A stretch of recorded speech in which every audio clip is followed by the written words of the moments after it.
এই ভিডিওটা দেখো তাহলে তোমরা বুঝতে পারবে যে বিএলওর সাথে কীরকম খারাপভাবে ব্যবহার হচ্ছে বা বিএলও কতটা কষ্টে আছে। ভিডিওটা দেখলে তোমরা বুঝতে পারবে। ভিডিওটা ভালোভাবে দেখো তাহলে বুঝতে পারবে। আমি ভাবছিলাম গলায় দড়ি দিয়ে চলে যাবো আমি। আমার চাকরি দরকার নেই আমার। আমাকে ফোকাস করুন, আমাকে মেরে ফেলুন, আমাকে গুলি করে দিন, আমাকে মেরে ফেলুন। আমি প্রথম থেকে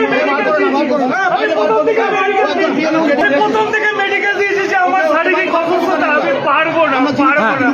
তারপরে এখন বসে ডাটা এন্ট্রি করতে হবে। আমি কষ্ট করে আমার স্ত্রীকে নিয়ে আমি সব বাড়ি বাড়ি বিলি করেছি। তারপরে এখন ফর্ম আমাকে কালেক্ট করতে হবে, সামনে কার্তিক পুজো, তারপরে একটা একটা করে এন্ট্রি করতে হবে। আমি কি করে সম্ভব আমার দ্বারা?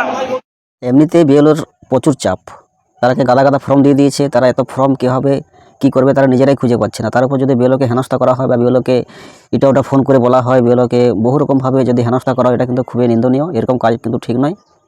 আমি বলবো বিএলওকে অবশ্যই সবাই ভালো ব্যবহার ভালো চোখে দেখো।